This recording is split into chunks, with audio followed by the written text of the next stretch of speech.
Assalomu alaykum, hurmatli kuzatuvchilar, sog'-omonmisizlar? Sizlar bilan ulug' kunlarda, ro'za-yu Ramazon oylarida yana bir bora diydor ko'rishib turganimdan juda ham xursandman.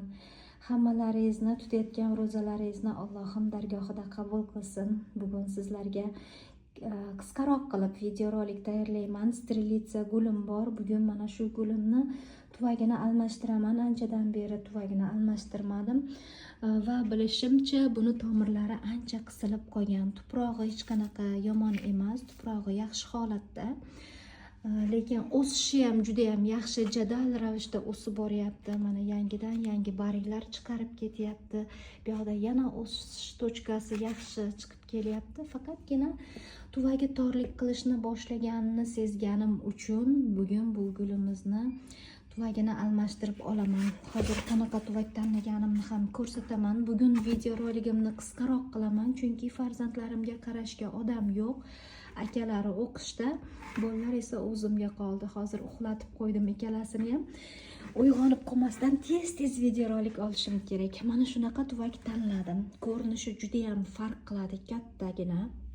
Lekin tuvagi kattalik qilib ketmasligi uchun ichini mana shunaqa penoplastdan to'ldirdim. Rosa ko'p penoplast qo'yganman. Bundan kattaroq, bundan kichikroq, ikkalasini o'rtasida tuvak topa olmaganligim uchun mana shu tuvakka ekishga qaror qildim. Penoplast mana shu yergacha to'ldirilgan. Bu gulimizni tuvagi esa mana shu yergacha bir qarich. Bunga ham xuddi shunday bir qarich joy qoladigan qilib penoplastni to'ldirdim mana shu yergacha. Hozir tuproq solaman va gulimizni o'tkazib olaman. Eni ozgina enliroq bo'ladi, lekin bu qo'rqinchli emas. Sababi men suvni ko'p bermayman. Qachonki tuvak katta bo'lganda suv ko'p berib qo'yadigan bo'lsangiz, tuproq og'ir bo'ladigan bo'lsa, namligi oshib ketib, o'shanda gulingizni tomirlarida kasallik boshlanishi mumkin. Agar siz suvni ko'p berib qo'ymasangiz, tezroq quriydigan tuproq, yengil tuproq bo'ladigan bo'lsa, gulingiz yana ham chiroyli bo'lib o'sib ketaveradi. Hozir endi bu gulimizni tuvagidan chiqarib olamiz va dalshi videorolik davomida gaplashib, maslahatlarimni berib boraman. Demak, sizlarga yaxshiroq ko'rinishi uchun ozgina kamerani egiltirib olamizda va gulimizni tuprog'idan chiqarib olishga urinib ko'ramiz. Aytganimdek, qizim uyg'onib qoldi. Hozir qaytaman. Ora-orada qizim shunaqa yig'lab qolsa, ovozi eshitilib qolsa, aybga buyurmaysizlar. Bismillahirrohmanirrohim. Tuvagidan chiqarib olamiz endi.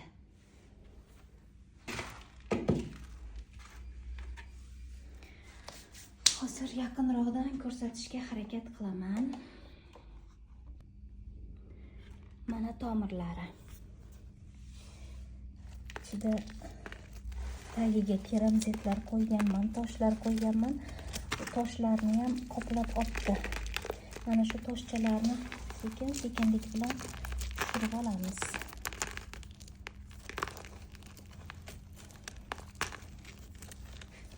Penoplast ham solgan ekanman, bunga tosh ham solgan ekanman, keramzit ham solgan ekanman. Nima bo'lsa hammasini solibman. Hech narsani begona qilmabman.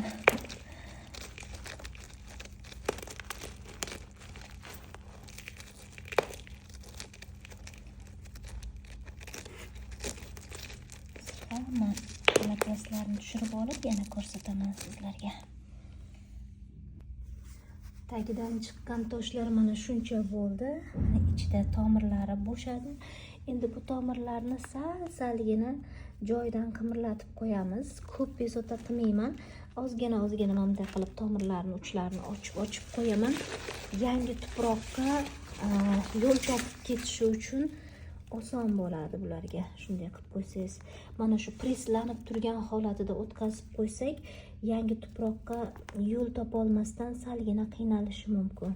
Shuning uchun kam-kam, ko'p emas, kam-kam juda bezovta qilib tashlamaymiz. Mana shunday uchlarni sal tuproqdan ko'tarib qo'yamiz. Mana shu tomirlari yangi tuproqqa qarab o'sadi shunda. Bo'ldi. Boshqa bezak qilib yotmaymiz. Yaxshigina qisilgan ekan tomirlari.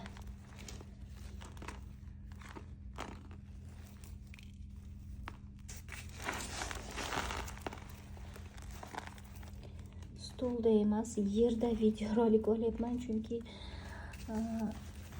juda ham katta joyni egallaydi deb o'ylagandim. Barglar uzun bo'lganligi uchun noqulay bo'lib qolmasin degandim. Mana bu xunuk bo'lib qolgan joylarni olib tashlasak ham bo'ladi. Juda qurib ketganlarni, ko'p qurimaganlar turaversin. Mana bunaqa chirib qolganlarni olib tashlasak bo'ladi. Perchakka ham kiymasdan uranyapman. Ishqilib yana allergiya bo'lib qolmasa yaxshi edi. Lekin sizlar agar almashtiradigan bo'lsalaringiz, qo'llaringizga albatta perchakka kiysizlar. Mana bo'ldi. Endi nargi tuvakni ko'rsataman. Mana tuvagimiz. Bu esa tuprog'imiz. Tuprog'imizning tarkibi kokosovый chipsi ham bor. Universalniy tuproqqa aralashtirganman. Universalniy tuprog'ning tarkibini bilasiz. Mayli, yana bir marta aytib o'taman. 50% torf bo'ladigan bo'lsa, 50% perlit, vermikulit, drevesniy ugl, ozgina qum, ozgina biogumус, kokosovый chipsi, tserames, tsialit, lychuzapon, hamma narsa aralashtirganman. Qo'limga nima tushsa, hammasini aralashtirib tashlaganman. Drevesniy ugl ham bor. Biz mana shunaqa yengilroq tuproq tayyorlab olib, shu yengilroq tuprog'imizga ekib olamiz. Bismillahirrahmanirrahim.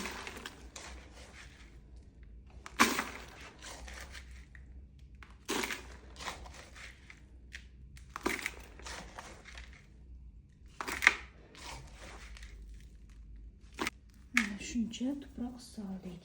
Qani endi ularimizni joylashtirib ko'raylikchi. Joylashtirib ko'ramiz prosta.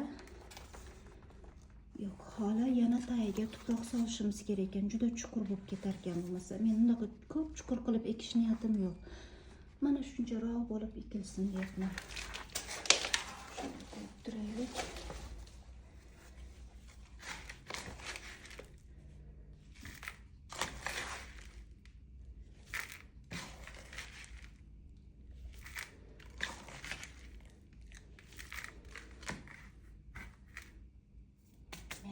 Bo'ldi. Tomirlar turadigan joyga ozgina odabreniya sovorsak ham bo'laveradi. Agar bo'lsa asmokot aralashtirib yuborsangiz ham bo'ladi. Mana endi gulimizni yana bir marta o'tirg'izamiz. Menimcha endi bo'ldi. Endi yaxshi bo'ldi. Mana bu joylari bahorni quyosh kuydirib qo'ygan. Tik tushadigan quyoshda qolib ketgan.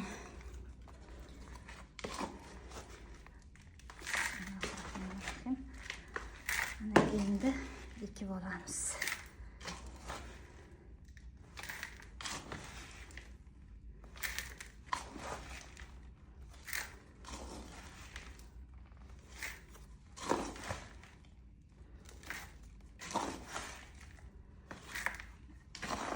Bir satil tuprog'imiz ketib qolarkan. Bunga ham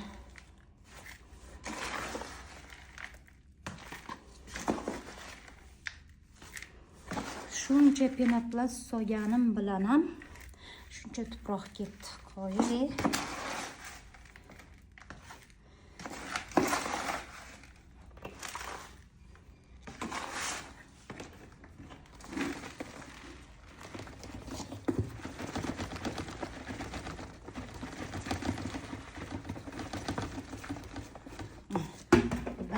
Tuprog'imiz ham qolmadi. Hammasini sovordim. Endi mana shu tuproqni atrofiga aylantirib joylashtiramiz.